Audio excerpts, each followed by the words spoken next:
Bonjour à tous et à toutes, chers adhérents de BHC. Aujourd'hui, nous parlons d'un sujet très important, Masoret HaPsika, c'est-à-dire la tradition de la halacha dans le peuple juif jusqu'au Shulchan Aruch.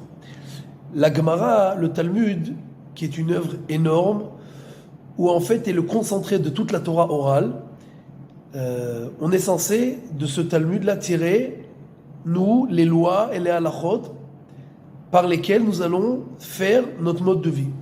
Le problème, c'est que la Gemara, elle est faite d'histoire, de Masao Matan dans la halacha, etc., où en fait, on a plein d'avis, la conclusion n'est pas toujours très claire.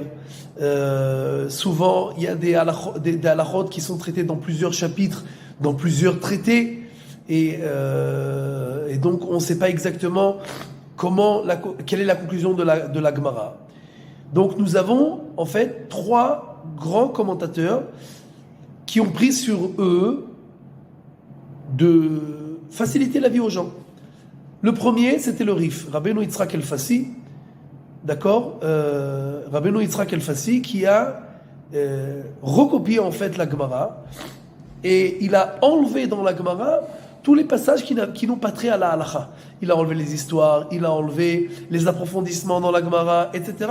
Et il a recopié, à son avis, les conclusions de la halacha. Et donc, en fait, quand on lit le Rif, qui est en fait un récapitulatif de la Gemara, on sait à peu près c'est quoi la halacha qui a été tranchée à son avis. Après, on a le Rambam qui nous a beaucoup plus facilité la vie. Il a repris toute la Gemara, il a mis toutes les conclusions de la Gemara dans son livre, mais son livre, il l'a séparé par sujet, par chapitre, d'accord, par titre. Chaque livre, il a son titre, il a son sujet, etc. Donc c'est beaucoup plus simple de trouver une halakha. Dans le Rif, il faut en fait passer sur tout le Rif, toute la Gemara, tout le Talmud pour savoir c'est quoi la halakha dans chaque sujet. Dans le Rambam, c'est trié par sujet, c'est beaucoup plus simple. Nous avons le Rosh, Rabbeinu Asher qui a recopié une grande partie du Rif en rajoutant beaucoup d'approfondissements. Des fois, il est d'accord avec le Rif, des fois, il n'est pas d'accord avec le Rif, etc., etc. Son fils, Rabbeinu Asher, il est venu voir son père, et il lui a dit, écoute, pas Rabbeinu Asher, pardon, Rabbeinu Yaakov. Rabbeinu Asher, c'est le Rosh. Rabbeinu Yaakov ben Rabbeinu Asher, c'est le Tour, d'accord? Donc le Tour, il est venu voir son père et il lui dit, le Rosh, il lui dit, écoute papa, ton livre c'est extra, mais pour savoir la halakha, il faut passer encore une fois comme le Rif sur tout le Talmud, c'est impossible. Comment quelqu'un qui veut savoir la halakha, il va pouvoir chercher dans ton livre et savoir qu'est-ce qu'il doit faire?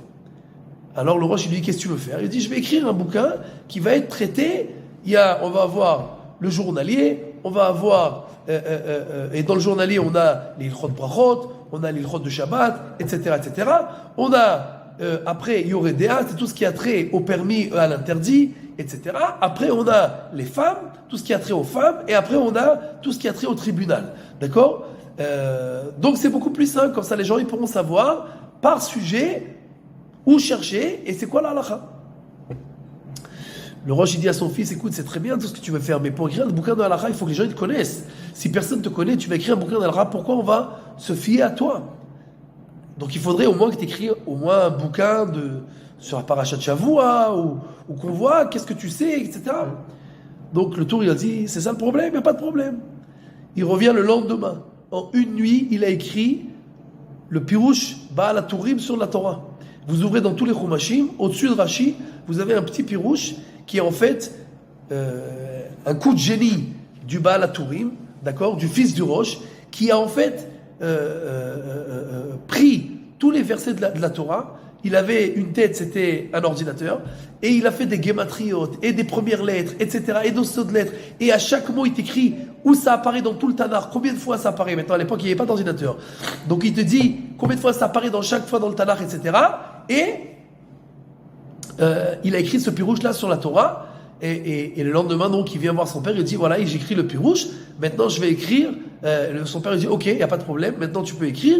Et il a commencé à écrire ce qui s'appelle le Arba Turim, d'accord, les 4 colonnes, et demain, Bezrat Hashem, on approfondira encore sur ces Arba Tourim et le Shulchan Aruch, comment on est arrivé à ces conclusions. Bezrat Hashem Yitbarach, à demain.